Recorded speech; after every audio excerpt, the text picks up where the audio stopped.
오늘은 사도 바울의 제2차 전도 여행으로 10번째 시간인데 아덴에서 했던 사도 바울의 설교를 한번 묵상해 보도록 하겠습니다. 여러분, 교회에서 성도들에게 가장 많이 강조하는 것이 바로 믿음입니다. 많은 사람들이 기독교를 사랑의 종교다 이렇게 생각하면서 교회 가면 사랑 이야기 많이 할 줄 아는데, 사실은 여러분 교회 다녀보니까 어떻습니까? 사랑 이야기보다 믿음 이야기를 더 많이 하지 않습니까? 여러분, 믿음이 중요한 거예요. 여러분, 무엇을 믿는 믿음입니까? 바로 예수 그리스도를 믿는 믿음이에요. 목사님, 언제는 하나님을 믿으라고 그러고 언제는 예수님 믿으라고 그러고 도대체 뭘 믿으라는 겁니까? 이렇게 질문하시는 분들이 종종 있는데, 하나님이 인간의 육신을 입고 오신 분이 누구예요? 예수님이에요. 그러니까 예수님을 믿는다는 소리와 하나님을 믿는다는 소리는 그 말입니다. 똑같은 말입니다. 예수 그리스도를 믿는 믿음이 있어야 내 모든 문제의 근원인 죄의 문제도 해결할 수가 있는 것이고, 예수님을 믿어야 우리가 하나님의 자녀된 그 권세도 누릴 수가 있는 것이죠. 자, 그러면 여러분, 그 믿음은 어떻게 하면 생겨날 수 있는 것입니까? 이마트 지하 코너 가가지고 2,500원 주고서 믿음 살 수 있는 게 아니에요, 여러분. 우리가 뭔가를 해가지고 이 믿음이 내 마음속에 자생적으로 생겨나는 것이 아닙니다. 이 믿음은 여러분 하나님께서 주시는 것인 줄로 믿습니다. 하나님이 주시는 거예요. 창세전부터 하나님께서 택하신 자들에게 하나님의 정하신 때에 예수 그리스도를 만나게 해주시고, 또 그에게 믿음을 주심으로, 예수 그리스도를 만나게 해주시고 그에게 믿음을 주심으로 말미암아 내가 하나님의 자녀라는 사실을 깨닫게 해주시는 거죠. 그 믿음으로 말미암아 내가 하나님의 자녀로 이 세상을 살게 해주시는 것입니다. 여러분, 믿음으로 사는 삶에 가장 큰 유익이 있죠. 믿음이 없을 때와 믿음으로 살아갈 때는 여러분 확실한 차이가 있습니다. 여러분, 예수 믿는 기쁨이 있어요. 어떤 기쁨입니까? 나와 함께 하시는 그 하나님이 믿음을 갖고 있으면 느껴져요. 여러분, 나와 하나님께서 함께 하신다고 한다면 난 혼자 아니거든요. 외로워할 필요가 없거든요. 고통스러워할 필요가 없거든요. 그 하나님께서, 살아계신 하나님께서 오늘 나와 함께 하신다고 하니 여러분, 우리에게 주어진 모든 삶을 우리가 담대하게 살 수 있는 줄로 믿습니다. 그러니까 여러분, 믿음으로 살아가게 되면 하나님께서 우리에게 부어주시는 그 은혜가 선명하게 느껴지게 되는 거죠. 믿음이 느껴지는 거예요. 은혜가 느껴지는 거예요. 믿음으로 살면. 여러분, 은혜가 느껴지면 마음에 여러분 우울하겠습니까? 감사하겠습니까? 감사하겠죠. 그 감사가 넘치는 삶, 우리는 그런 삶을 행복한 삶이라고 이야기를 하는 거예요. 하나님께서는 우리에게 행복을 위하여서 오늘도 은혜를 부어주시는 줄로 믿습니다. 그 은혜를 느끼기 위해서는 믿음이 있어야 한다라는 것이에요. 우리가 오늘 다 교회 나와서 하나님 앞에 예배를 드리고 있는데, 여러분, 우리 교회뿐만 아니라 모든 세상에 있는 모든 교회들은 이 예배에 나와 있는 모든 성도들을 믿음이 있는 사람이라고 상정해 놓고, 다 믿음이 있으니까 여기에 왔다 이렇게 생각을 하고 예배를 진행합니다. 여기에 모인 사람들이 다 내가 하나님의 자녀라는 사실을 확신하는 사람들이 모였다 생각하고 설교를 하는 거예요. 근데 여러분, 우리 중에 현실적으로 보면은 여러분 어떻습니까? 아직 완전하게 예수님을 확신하지 못하는 분들이 있습니까? 없습니까? 있죠. 왜 그런 사람이 없겠습니까? 하나님이 잘 안 믿어지는 사람 여러분 있을까요? 없을까요? 있어요. 예수님을 믿은 지 굉장히 오래된 사람들도 간혹 가다가 내 믿음이 흔들릴 때가 있습니다. 그래서 여러분, 이 예배가 가끔 가다가 좀 불편하고 어색할 때가 있어요. 목사의 설교가 이해가 될 때도 있지만 공감이 잘 안 되고 이해도 안 되는 그런 때들도 종종 있습니다. 혹 여러분 가운데 그런 분들이 있다면 여러분, 그런데 걱정하지 마세요. 여러분은 믿음이 전혀 없는 분들이 아니라는 거예요. 그 증거가 무엇입니까? 여러분들은 느끼지 못할지 모르겠지만 믿음이 있기 때문에 오늘 이 시간에 여기에 나와서 하나님 앞에 예배를 드리고 있는 거예요. 내가 내 안에 있는 믿음을 느끼지 못할 뿐이지 하나님은 이미 나에게 믿음을 주셔서 그 믿음을 통하여 아침에 일찍 일어나게 하셔서 씻게 하시고 좋은 옷을 입고 여러분 얼굴에 이렇게 뭐 또 많이 이렇게 그려가지고 여러분 교회 나오게 하신 것입니다. 내 안에 믿음이 있기 때문에 오늘 이 자리에 우리가 나올 수 있는 거예요. 믿음이 있기 때문에 부족한 목사이지만 성경 이야기를 들으면서 지금 내 믿음을 하나님께서 지금 키워가고 있는 것입니다. 여러분 꼭 기억하시기 바랍니다. 하나님은 여러분에게 이미 믿음을 주셨습니다. 지금 그 믿음이 여러분 안에 자라고 있는 거예요. 여러분 땅에 씨를 뿌리면 오늘 심고 내일 가보면 싹이 나와 있습니까? 그러지 않아요, 여러분. 그 즉시 싹이 나고 줄기를 내고 이파리가 나는 그런 식물은 별로 없습니다. 먼저는 여러분 땅 속에서 보이지 않는 곳에서 그 씨가 자라고 있는 것 아닙니까? 보이지는 않지만 땅 속에 지금 무슨 일이 벌어지고 있는 거예요. 뿌리를 내리고 있고 지금 뭔가 이렇게 싹을 트기 위해서 준비를 하고 있는 것입니다. 그러다가 때가 되면 싹이 나오고 잎사귀를 내는 것 같이 여러분 지금 여러분의 믿음은 보이지 않지만 조만간 여러분의 믿음의 싹이 나와서 믿음 나무의 열매인 은혜를 맛보게 될 줄로 믿습니다. 여러분 대나무가 그렇다며요. 대나무 하나 이렇게 심어 놓으면은 여러분 뭘 이렇게 잘 자라는 것 같지가 않다며요. 근데 여러분 보이지 않는 곳에서 뭐가 자라고 있는 거예요? 뿌리가 자라고 있다라는 거예요. 그래서 여름 한철에 장마철 딱 지나고 나면은 여러분 눈 뜨고 나면은 이 대나무가 쭉쭉 자라고 때가 되면 계속 자라는 것을 볼 수가 있는 거죠. 지금 우리의 믿음이 보이지 않는 곳에서 자라고 있는 거예요. 하나님의 때가 오면 그 때에 이 믿음이 여러분 능력을 발휘하는 때가 와요. 근데 여러분 그 믿음이 보일 때까지 우리가 넋놓고 있으면 안 되잖아요. 우리도 뭐라도 좀 해야 되는 것 아닙니까? 먼저는 여러분 나에게 믿음을 더하여 주시옵소서 여러분 기도하시기 바랍니다. 그리고 나에게 지금 믿음이 자라고 있다고 하니까 자꾸 그 믿음을 우리의 일상의 삶 속에서 써먹을 수 있어야 되는 거예요. 하나님께서 우리에게 믿음 주셨을 때는 여러분 저녁에 국 끓여 먹으라고 준 게 아니에요. 믿음 주신 이유는 뭐냐면 사용하라고 써먹으라고 우리에게 믿음을 주신 줄로 믿습니다. 어떻게 하면 그 믿음을 사용하는 것입니까? 평상시 우리의 개인의 일상을 살아갈 때에 하나님께서 나에게 주신 은혜를 한번 찾아보는 거예요. 여러분 은혜는 믿음의 안경을 써야지만 보이는 것입니다. 믿음의 안경을 쓰고 은혜를 찾으려면 여러분 그 은혜가 찾을 수 있을까요? 못 찾을까요? 보여요. 믿음의 눈으로 보면 하나님의 은혜가 보인다고요. 그러면 은혜가 보이면 은혜를 주신 하나님께 감사하게 되는 것이죠. 하나님이 지금 나를 위해서 일하신다고 생각하고 여러분 내 마음속에 있는 근심 있잖아요. 하나님께서 지금 나를 위해서 일하신다 생각하면 여러분 근심할 필요가 없는 거죠. 여러분 그 믿음으로 내 안에 있는 염려와 근심을 좀 이렇게 덜어낼 수가 있는 거예요. 또 설교 시간에 말씀을 들었잖아요. 여러분 억지로라도 그 말씀을 생각해내서 내 삶에 한번 적용해 보는 거예요. 그러면 여러분 그게 그렇게 재밌어요. 하나님의 말씀이 능력 있게 생동감 있게 역사하는 것을 보면 여러분 얼마나 재밌는지 몰라요. 여러분 믿음으로 기도를 했습니다. 그 기도가 응답되는 것을 보면 여러분 재밌어요? 재밌지가 않아요. 재밌어요, 여러분. 지난 주간에도 제가 어디 가서 이렇게 신방을 이렇게 했는데 뭐 폐에 어떤 분이 이렇게 물이 찼다고 그래가지고 병원에 입원해서 빨리 그 폐에 물을 빼내야 된다고 그러는 거예요. 아니 아침에 꼭 가서 기도를 하고 싶은 그런 마음이 드는 거예요. 아침에 새벽 예배 끝나자마자 준비를 해서 달려갔어요. 그분한테 기도를 했어요. 하나님 빨리 고쳐주시옵소서. 빨리 호정케 하여 주시옵소서. 태어나게 하여 주시옵소서. 낫게 하여 주시옵소서. 간절한 마음으로 기도했어요. 근데 그날 저녁 때 신방을 받으신 분이 전화가 왔어요. 목사님 저희 회사가 아니라 의사가 네. 의사가 도는 게 회진이죠. 회진을 이렇게 도는데 물을 빼려고 검사를 다시 했는데 그 물이 없어졌다는 거예요. 싹 다 말랐다는 거예요. 어떻게 이런 일이 있을 수 있습니까? 의사한테 물어봤더니 그러게요. 잘 모르겠는데요. 하여튼 태어나세요. 여러분 재밌어요? 재밌지가 않아요? 재밌어요. 여러분 이게 이상한 일입니까? 기도했으니까 이상한 일이 아니죠.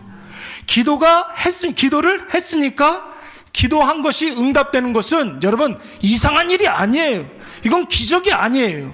뭐예요? 이건 표적이에요. 하나님 살아계신다는 증표로 보여주신 것인 줄로 믿습니다. 이런 것들을 경험하면 우리의 믿음이 자라게 되는 것이죠. 여러분 보세요. 지난 시간에 우리가 묵상했던 베레아 지역의 사람들을 한번 보세요. 바울이 베레아 사람들에게 복음과 예수를 증거했을 때 여러분 그 사람들은 바울이 전한 예수 그리스도를 확실히 믿었습니다. 근데 이 사람들한테는 변화가 있었어요. 어떤 변화가 있었냐면 사도 바울이 더 많은 설교를 하지 않았는데도 스스로 자기의 삶 속에 임해 있는 예수 그리스도를 찾기 시작했던 거예요. 구약 성경을 통해서 예수님이 어떻게 예언되었는지, 예수님이 어떻게 이 땅 가운데 오셨는지 이것을 막 연구하고 공부하고 그러다가 깨닫게 되고, 그리고 자기들끼리 막 전도하고 그 은혜를 나누었던 것입니다. 바울이 여러분 보세요. 예수를 전해주고 별로 한 일이 별로 없는데 베레아 사람들에게 믿음이 생기니까 여러분 그때부터 그들의 믿음이 콩나물 자라듯이 막 쑥쑥 자라기 시작하는 거예요. 여러분 바울이 재미가 있었을까요? 재미가 없었을까요? 바울의 마음에 기쁨이 있었을까요? 어땠을까요? 기쁨이 있었겠죠. 여러분 이 베레아 사람들만 같으면은 여러분 정말로 복음 증거하는 재미가 분명히 있을 거예요. 다른 지역에 이렇게 가면은 복음을 증거하기만 시작하면 막 시기하는 사람도 있고 질투하는 사람도 있고 잡아 죽이겠다고 하는 사람들이 있는데 이 베레아 사람들은 복음을 증거하니까 여러분 찰떡같이 알아들어가지고 그 복음을 누리는 사람들이었단 말이에요. 여러분 그 베레아에서 그 믿음의 역사를 사도 바울이 계속 보고 싶지 않았겠습니까? 그런데 여러분 바울은 그곳에 계속 있을 수가 없었습니다. 왜요? 데살로니가에서부터 바울 죽이겠다고 온 유대인들과 깡패들이 베레아까지 쫓아와가지고 바울 내놓으라고 행패를 부리고 막 소동을 일으키고 다니는 거예요. 그러니까 여러분 바울이 어떻게 그 베레아에 계속 있을 수 있겠습니까? 어쩔 수 없이 베레아 다음 도시로 가게 되는 것이죠. 여러분 그 다음 도시가 어디예요? 그 다음 도시가 어디였습니까? 우리가 본문 말씀에서 읽은 아덴이라는 도시였습니다. 여러분 그동안 바울이 다녔던 도시 빌립보, 데살로니가, 베레아는 여러분 행정구역상 마게도냐에 속해 있는 그런 도시들이었습니다. 김포, 화성, 일산, 여러분 이런 도시들은 어디에 있는 도시예요? 경기도 김포, 경기도 일산, 경기도 파주 이렇게 이야기한단 말이에요. 그럼 여러분 당진, 부여, 서천 또 네? 천안, 대전 어디요 또? 네, 아무튼 거기는 어디예요? 충청도죠. 충청도. 행정구역이 좀 다르잖아요. 그런 거하고 마찬가지. 오늘 사도 바울이 간 이 아덴이라는 도시는 아가야라는 그런 행정구역상 그 지역에 속해 있는 도시였어요. 여러분 이 아덴이 어디입니까? 아덴이 어디예요? 여러분들 그렇게 가고 싶어하는 그리스라는 나라의 수도 어디예요? 아테네예요. 아테네. 여러분 아테네 하면 가장 먼저 떠오르는 것이 무엇이죠? 세계에서 가장 오래된 도시 아닙니까? 무려 여러분 지금으로부터 3500년 전부터 도시국가를 이렇게 형성해서 거기서 사람들이 모여서 살았던 도시였습니다. 그래서 여러분 지금까지도 고대 도시의 흔적이 고스란히 남아있어서 전 세계 사람들이 관광하러 많이 찾는 그런 곳입니다. 가장 많이 가는 관광지가 어디일까요 여러분?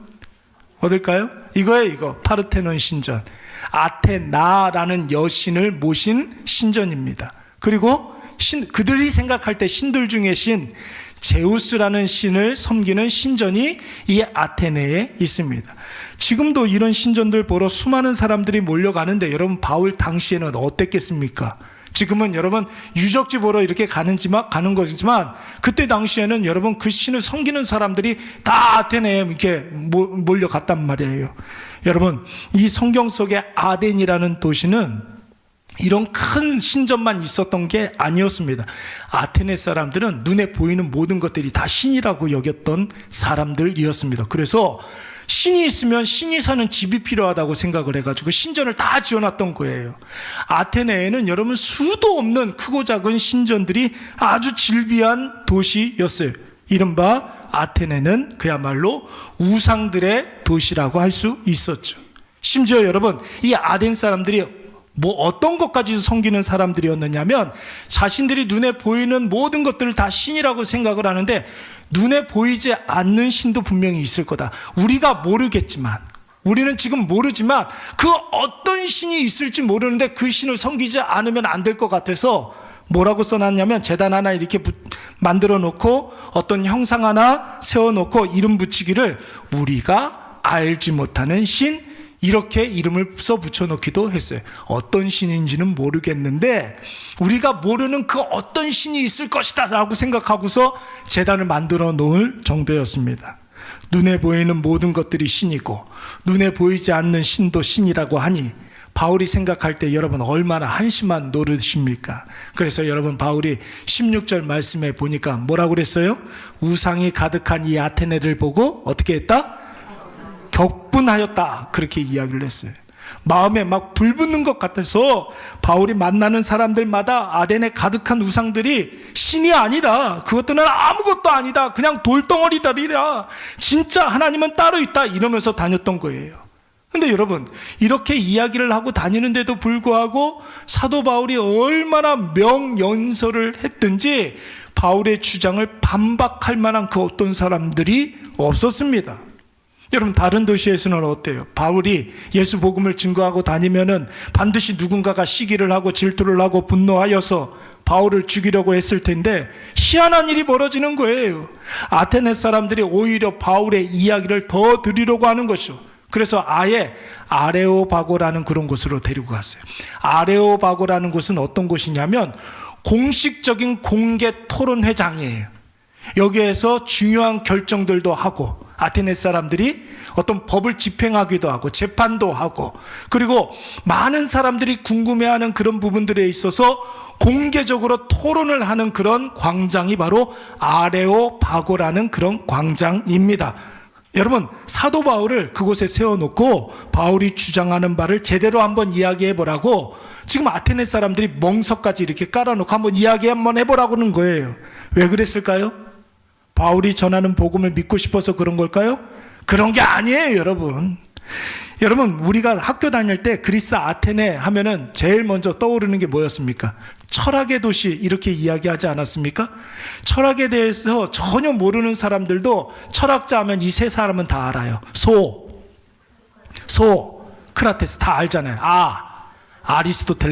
아리스토텔레스의 제자 플라톤, 이 세 명이 다 아테네 출신의 사람들이었습니다. 그러니까 여러분, 당시에 똑똑하다 싶은 사람들은 다 이 아테네에 모여서 자유롭게 자기의 견해를 밝히고 토론하고 지혜를 겨루고 뜻을 함께하는 사람들이 모여서 또 이렇게 학파를 만들기도 했단 말이에요. 내 주장하고 저 사람하고 주장이 같으면은 어떤 학파를 만들었어요. 우리가 그래서 옛날에 국민윤리 시간에 배웠던 아테네에서 생겨났던 철학사조 두 가지, 하나는 금욕주의, 하나는 쾌락주의. 뭐예요? 성경에도 나와 있어요. 뭐예요? 첫 번째, 에피쿠로스 학파. 이게 바로 뭡니까? 쾌락주의 사조를 가지고 있었던 사람들. 아유, 세상 뭐 볼 거 있어, 그냥 즐기면 되는 거지, 하여튼 즐거우면 되는 거야 하는 사람들, 에피쿠로스 학파. 그리고 진리에 도달하기 위해서는 금욕을 내야 된다, 고행을 내야 된다, 이랬던 사람들은 스토아 학파 사람들. 이런 사람들이 이 아테네에 굉장히 많았던 상황이었습니다. 그렇게 해서 바울이 아무나 설 수 없는 그 공개 토론장 아레오바고에 서서 이제 손꼽히는, 아테네에서도 손꼽히는 지혜자들, 말 좀 한다는 언변가들 앞에서 이제 설교를 하기 시작한 거예요. 그런데 여러분, 사도 바울이 제일 먼저 언급하는 것이 무엇인지 한번 우리 23절 말씀 한번 읽어보도록 하겠습니다. 시작. 내가 두루 다니며 너희가 위하는 것들을 보다가 알지 못하는 신에게로도 새긴 단번을 벗으니 그런즉 너희가 알지 못하고 위하는 그것을 내가 너희에게 알게 하리라. 아멘. 바울이 아테네 시내를 이렇게 돌아다녀 보니까 모든 게 다 신이라고 하면서 어떤 사람들은 우리가 알지 못하는 다른 신도 분명히 있을 거다, 그 신을 위해서도 제단을 이렇게 쌓아놔야 된다 생각하고서 거기다가 우리가 알지 못하는 신, 이름 없는 신, 이렇게 섬기는 사람들도 있던데, 맞다, 있다, 그 신이 있다. 그 신의 이름이 바로 하나님이다. 이렇게 설교를 시작하는 거예요. 너희들이 믿는 그 알 수 없는 그 어떤 그 무엇, 그 하나님이, 그 분이 바로 하나님이다. 이렇게 이야기하면서 하나님에 대해서 네 가지로 이야기를 하는데, 첫째는 무엇이냐면 그 하나님은 온 세상을 만드시고 지금도 주관하시는 하나님이신데, 너희들이 만들어 놓은 저 아름다운 신전에 갇혀 계시는 분이 아니다. 우리 하나님은 저 신전 안에 갇혀 계시는 분이 아니야. 이게 첫 번째. 두 번째는 뭐냐면, 너희들이 섬기는 신들에게는 온갖 좋은 것을 갖다 바치면서 그 신을 얼르고 달래면서 자기에게 있는 그런 어떤 저주를 풀어달라고 하고 애걸복걸하지만, 우리 하나님은 그런 분이 아니셔. 오히려 온갖 세상의 좋은 것을 우리에게 주시는 분이야. 주시면서 행복해 하시는 분이야. 이게 두 번째예요. 세 번째는 뭐예요? 그 하나님을 아는 것, 그 하나님을 깨닫는 것, 그 하나님을 믿는 것은 전혀 어려운 일이 아니라는 것이에요. 우리가 조금만 찾고 조금만 관심을 가지면 금방 깨닫고 믿을 수가 있고, 또한 그분의 자녀됨의 그 권능까지도 우리가 얻을 수가 있어. 이게 세 번째. 네 번째, 그 하나님이 보내주신 예수 그리스도를 믿는 자들은 누구든지 하나님의 자녀가 되는 것이니, 더 이상 그 하나님을 믿되 금이나 은이나 돌로 새긴 우상들을 섬기지 말고 회개하고 부활하신 예수 그리스도를 믿으라. 이게 바로 사도 바울이 아덴에서 했던 설교입니다. 여러분, 이게 얼마나 명쾌한 복음입니까? 우리의 속을 뻥 뚫리게 하는 그런 복음 아닙니까? 특히 오늘 이 네 가지 내용 중에 여러분 세 번째 내용을 한번 보세요. 27절 말씀, 우리 다 같이 한번 읽어볼까요? 시작. 이는 사람으로 혹 하나님을 더듬어 찾아 발견하게 하려 하심이로되 그는 우리 각 사람에게서 멀리 계시지 아니하도다. 아멘. 여러분, 우리 주변에 그런 분들 좀 있죠. 신앙생활 조금 이렇게 하다가 금방 포기해버리는 분들이 종종 있습니다. 교회 조금 이렇게 다니다가 교회 다녀도 그렇게 그다지 큰 변화도 없는 것 같고 그래가지고 교회 안 다니시는 분들이 종종 있어요. 그렇죠? 근데 그런 분들 이야기 들어보면 그분들이 꼭 하시는 말씀이 뭐냐면, 내가 말이야 교회를 좀 다녀봤는데, 이러면서 시작을 해요. 내가 좀 성경을 좀 한번 읽어봤는데, 우리 가족 중에 내 동생이 목사인데, 이런 사람들이 있어요. 그러면서 하는 이야기가 뭐냐면, 그렇게 해봤는데 소용이 없더라. 이렇게 이야기하시는 분들이 있습니다. 여러분, 교회만 왔다 갔다 한다고 해서 어떤 믿음이 갑자기 막 생기는 게 아니에요. 여러분, 성경을 의미 없이 기계적으로 읽는다고 해서 갑자기 막 기적이 일어나고 내 문제가 막 해결이 되고 그러지 않습니다. 여러분, 성경을 읽는 것은 참 좋은 일이지만 그 성경을 안 읽던 사람이 성경을 읽는다고 해서 어느 날 갑자기 막 기적이 일어나고 막 그런 건 아니란 말이에요. 여러분, 우리 가족 중에 누군가가 목사라고 하면, 목사가 아니라 목사 할아버지라 할지라도 여러분, 당사자의 믿음과 관계가 있습니까? 없습니까? 없어요. 여러분, 없는 거예요. 믿음은 여러분 누가 주시는 거라고요? 하나님이 주시는 것인 줄로 믿습니다. 예수님이 나를 모든 죄와 사망으로부터 구원하셨다는 복음을 듣고, 이것이 진짜 그런가 하여, 베레아 사람들처럼 이것이 진짜 그런가 하여서 나의 삶 속에 임해 계시는 예수 그리스도를 찾고, 예수님이 하나님이 부어주시는 그 은혜를 발견하고, 또 그 은혜에 기뻐하며 감사하고 하나님께 영광 돌려드리면, 여러분, 나도 모르게 우리의 믿음의 눈이 떠지게 될 줄로 믿습니다. 우리의 눈이 떠지는 날이 온단 말이에요. 여러분, 그러면 막 보여요. 그동안 안 보이던 것들이 막 보인다고요. 하나님이 내 삶에서 막 꿈틀꿈틀 일하시는 것이, 생동감 있게 역사하는 것이 보이고, 나의 삶 구석구석에 하나님이 나에게 주신 약속 있잖아요. 말씀의 그 약속이 막 이루어지는 것이 느껴지고 보이고 막 그것이 찾아지게 되는 거예요. 오늘 본문 말씀에 뭐라고 그랬습니까? 더듬어 찾아 발견하게 하려 하심이로다. 우리가 조금만 관심을 갖고 찾으려고 하면 하나님께서는 우리를 만나주시고 그 은혜를 발견하게 해주신다는 거예요. 왜요? 하나님 먼 데 계시는 분이 아니라 가까이 계시는 분이시기 때문에 그런 것이죠. 여러분 꼭 기억하시기 바랍니다. 하나님은 먼데 하나님이 아닙니다. 지금 내 곁에 가까이 계시는 분이에요. 관심을 갖고 돌려보면 그 여호와 하나님의 일하심이 보이게 될 줄로 믿습니다. 여러분 성경에 어떤 여인 이름 중에 하갈이라는 여인이 있어요. 하갈은 어떤 여인이냐면 원래는 사라라는 어떤 분의 여자분의 몸종이었어요. 여자아이였습니다. 아브라함이 사라를 통해서 아이를 낳지 못하자 하나님의 약속을 더 기다리지 못하고 사라의 몸종이었던 여자아이에게 들어가서 아들을 하나 낳아요. 그 아이의 이름이 바로 하갈이었어요. 하갈. 여자아이의 이름이 하갈이었어요. 비록 하갈이 하나님의 뜻과는 무관하게 아들을 낳았는데 하나님이 그런 하갈에게도 임하셔서 약속하셨어요. 너 걱정하지 말라고. 아무 걱정하지 말라고. 네가 낳은 아들이 큰 복을 받게 되고 그리고 이 아들을 통해서도 큰 민족을 이루게 할 것이다. 이렇게 약속해 주셨단 말이에요. 여러분 하갈 입장에서 보면 얼마나 든든합니까? 그런데 이 하갈이 말씀이 자기에게 임했는데 사실 이 하나님의 말씀을 잘 믿지 못했습니다. 이걸 공감하지 못했어요. 이걸 자기의 것으로 삼지 못했어요. 나중에 여러분 사라도 아들을 낳지 않습니까? 그 아들이 이름이 뭐예요? 사라가 낳은 아들 이삭을 낳게 됩니다. 그때 하갈이 아들을 낳고 난 이후에 13년 만에 사라도 아기를 낳게 되는 거예요.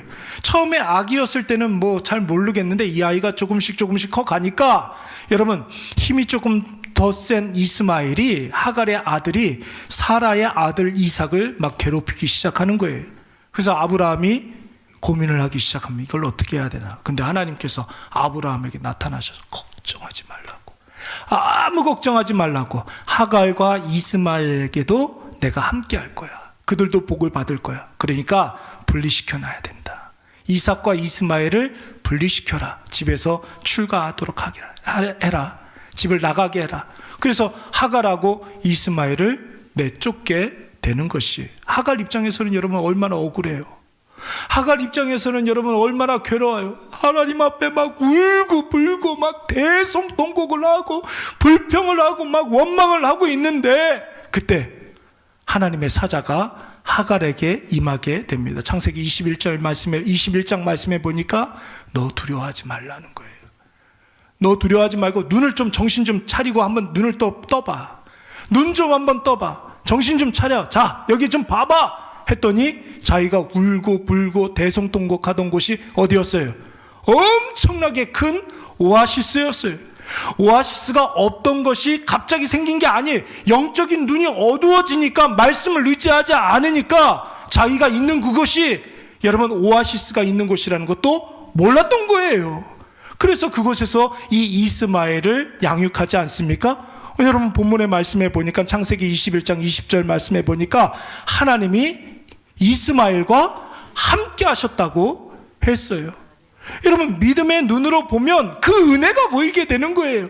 하나님께서 어떻게 복을 주시는지 보이게 되는 줄로 믿습니다. 말씀에 의지해서 내 삶에 하나님의 은혜를 찾으면 금방 찾을 수가 있어요. 어려운 게 아니에요. 하나님은 더듬으면 금방 손에 잡히시는 분이에요. 먼 곳에 있는 분이 아니기 때문에 그런 것이죠. 이스라엘이 바벨론에 의해서 완전히 패망한 해가 BC 586년이었습니다. 지금으로부터 한 2500년 전에 이스라엘 왕국이 패망했습니다. 이스라엘이 바벨론에 의해서 완전히 쫄딱 망해서 성전도 무너지고 다윗성도 무너지고 남아있는 것이 하나도 없이 그야말로 예루살렘이 황폐한 땅이 되어버리고 말았어요. 이스라엘 백성들 가운데 좀 이렇게 별 볼 일 없는 사람들은 바벨론 군대가 다 죽여버렸어요. 그리고 이스라엘 사람들 가운데 좀 똑똑한 사람들, 쓸만한 사람들은 여러분 바벨론으로 데리고 가서 좀 써먹으려고 데리고 갔습니다. 그래서 그것을 우리는 바벨론 포록이라고 이야기를 하는 거예요. 이 와중에 여러분 그래도 이 이스라엘 그 땅에 남겨진 사람들이 있었는데 여러분 바벨론이 이 사람들에 대해서는 어떻게 했느냐면 다른 이방 민족들, 이교도들 이런 사람들을 강제로 이스라엘로 이주시켜가지고 결혼시켜버린 거예요. 피를 섞어버린 거예요. 예. 그래서 이스라엘의 혈통을 싹 다 그 싹을 없애버렸습니다. 여러분, 이런 절망적인 상황에서 유대인들은, 이스라엘 사람들은 그 피를 굉장히 중요하게 생각하거든요.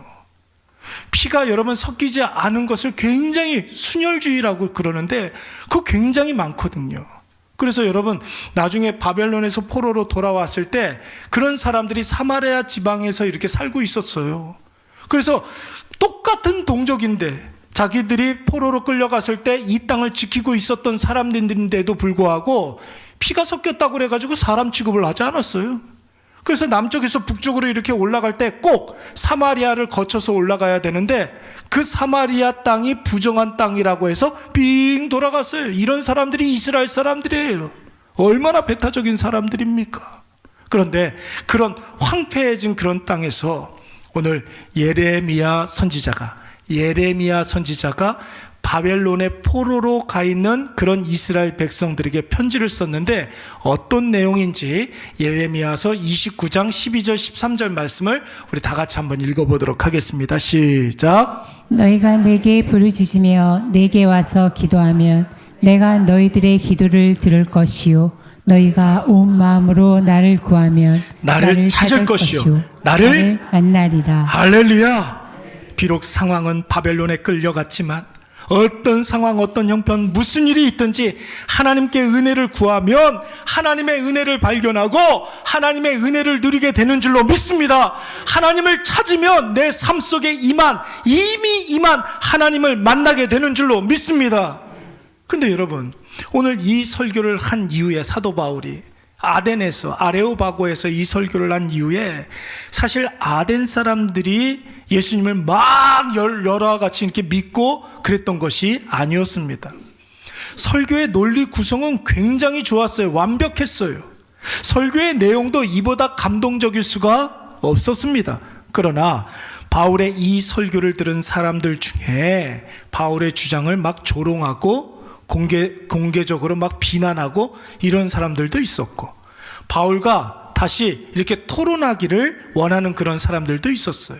그런데 결국 다 믿지 아니하고 33절 말씀해 보니까 바울을 다 떠나게 됩니다. 왜 그랬을까요? 바울의 설교를 그들이 수도 없이 듣는 여러 연설들 가운데 하나 정도로만 생각했기 때문에 그런 것이 그 사람의 의견일 뿐이지 자기의 것으로 받아들이지 않았던 것입니다. 예수와 복음을 진지하게 듣는 사람들이 없었습니다. 저 사람 말 잘하는데 저 사람하고 한번 붙어볼까? 이런 생각만 했던 거예요. 바울의 설교를 이것이 그러한가 하여서 성경을 더 깊이 보고 묵상하는 사람은 별로 없었어요. 나에게 이미 임한 그 은혜를 찾는 사람도 없었고 나의 삶 속에서 역사하시는 하나님께 관심을 두는 사람들도 별로 없었습니다. 그러니까 여러분, 사도 바울이 설교하는데도 예수 믿는 사람들이 별로 없는 거예요. 자기의 것으로 삼지 않았기 때문에, 내 것으로 받아들이지 않았기 때문에. 그런데 그들 가운데 아주 극소수지만 바울의 설교를 진지하게 듣는 사람들이 있었어요. 그 설교를 듣고 예수를 믿고자 하는 그런 사람들도 있었습니다. 이 사람들이 여러분 얼마나 귀했는지 성경은 이 사람들의 이름을 다 밝혀놓고 있었습니다. 여러분 34절 말씀해 보니까 어떤 사람이 나와요? 이 아레오바고 광장을 관리하는 사람 가운데 디오누시오, 이런 사람이 있었어요. 이 사람이 예수를 믿었다는 거예요. 뿐만 아니라 여러분 다말이라고 하는 여자가 예수를 믿고 또 몇몇의 사람들이 바울이 전한 그 복음과 예수 그리스도를 받아들인 줄로 믿습니다. 몇 사람 안 되는 그런 사람들이지만 그들은 진지하게 예수님을 묵상하고 또한 자신의 삶에 임해 계시는 하나님을 더듬어 찾아 발견했던 것이죠. 그리고 비로소 자신의 하나님의 은혜를 힘입어 사는 존재, 그리고 하나님의 자녀라는 사실을 깨닫게 된 줄로 믿습니다. 조금이라도 관심을 갖고 노력을 하면 금방 찾아진다는 것이. 여러분 마태복음 13장 말씀에 보면은 씨 뿌리는 자의 비유가 나옵니다. 4개의 밭이 나오죠. 어떤 밭이 나옵니까? 길가 같은 밭, 그리고 돌짝밭 이렇게 모여있는 그런 밭, 또 가시들이 이렇게 있는 가시밭, 그리고 좋은 땅이 나옵니다. 근데 여러분, 이 네 종류의 밭이 원래 이렇게 따로따로 떨어져 있는 밭이 아니에요. 하나의 밭이었습니다. 한 필지였다는 거예요. 한 땅이었어요. 하나였습니다. 근데 여러분, 왜 같은 필지의 밭이 어떤 밭은 길이 되고 어떤 밭은 돌이 되고 어떤 밭은 가시밭이 되었을까요? 왜 그랬을까요? 뭘 안 했기 때문에? 관리를 안 했기 때문에 그런 거예요. 아무것도 안 했기 때문에 그러는 것이에요. 그냥 냅두니까 그렇게 길이 되고 가시가 자라고 돌이 모아지고 그렇게 되는 것입니다. 밭갈이를 안 하니까. 여러분, 쇠토를 하지 않으니까 밭을 이렇게 간 다음에 여러분 흙을 잘게 부숴야 되는 것 아닙니까? 그리고 뭐 줘요? 비료도 주고 거름도 주고 그렇게 한 다음에 잡초도 뽑고 그렇게 해야 여러분 좋은 밭이 되는 거지. 원래는 좋았던 땅인데 그걸 안 하니까 여러분 밭이 되지 못하고 죽은 땅이 되어버리고 마는 것입니다. 여러분에게 하나님께서 믿음을 주셨다니까요. 그 믿음을 사용해야 돼요. 써먹어야 돼요. 어떤 식으로든지 그 믿음을 가지고 더듬더듬 하나님을 찾고 은혜를 찾으면 찾아집니다. 가까이 있어요.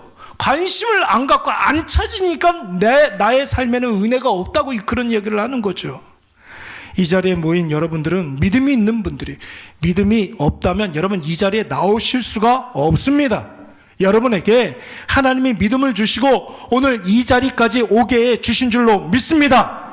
그렇다면 뭐라도 하십시오. 하나님은 절대 먼 곳에 계시는 분이 아니에요. 우리가 조금만 더듬더듬 하면 금방 찾을 수가 있습니다. 예배를 소홀히 여기지 마세요. 여러분, 예배를 열심히 한번 참석해 보십시오. 큰 변화가 일어나지 않는다 할지라도 예배는 계속 쌓이는 거예요. 여러분, 예배의 능력을 체험하게 될 줄로 믿습니다. 기도할 때 여러분 소리내서 한번 기도해 보세요. 한 번도 소리내서 기도해 본 적이 없으신 분들 소리내서 기도해 보세요. 내가 했던 기억이 남아요. 그리고 일상을 살아갈 때 내가 했던 그 기도를 어떻게 하나님께서 응답하시는지 그 응답을 찾는다고요. 찾으면 하나님의 응답이 보여요. 보인다고요. 얼마나 재밌습니까, 여러분? 간절히 기도했는데 그 기도가 응답된다. 여러분, 너무나 당연한 일이죠. 하나님이 살아계시니까. 그런데 우리의 삶에는 재미가 있잖아요. 기도 응답하는 그 기도가 응답되는 그 재미. 여러분, 알란가 모르겠네. 알란가 모르겠네. 그 맛에 사는 거예요. 예? 지나왔던 그런 시간들이 아무리 힘들고 어려웠지만 그럼에도 불구하고 내일이 소망이 되는 이유가 뭐예요? 내 기도를 하나님께서 응답해 주시니까. 우리 청소년들 새학기 이렇게 당했는데 선생님, 좋은 선생님들 만났어요, 혜윤이? 그렇죠? 이번 학기에 좋은 일이 있을 거예요. 기도하시기 바랍니다. 그리고 기도했던 것들을 찾으시기 바랍니다. 눈에 보여요. 막 눈에 보인다고요. 오늘 이것을 꼭 기억하셔서 내 삶에서 손을 내밀어서 더듬더듬 하시면서 하나님을 찾으시고 멀지 않은 곳에 계시는 그 하나님, 나와 가까이 계신 그 하나님을 여러분 만나시는 저와 여러분이 되시기를 간절히 바랍니다. 오늘 이 말씀 굉장히 중요한 말씀이니까 제가 사도행전 17장 27절 읽으면 여러분들은 예레미야 말씀을 읽으시기 바랍니다. 제가 사도행전 17장 27절 말씀 읽을게요. 이는 사람으로 혹 하나님을 더듬어 찾아 발견하게 하려 하심이로되 그는 우리 각 사람에게서 멀리 계시지 아니하도다. 예레미야서 시작. 너희가 내게 부르짖으며 내게 와서 기도하면 내가 너희들의 기도를 들을 것이요 너희가 온 마음으로 나를 구하면 나를 찾을 것이요 나를 만나리라. 할렐루야. 우리 다 같이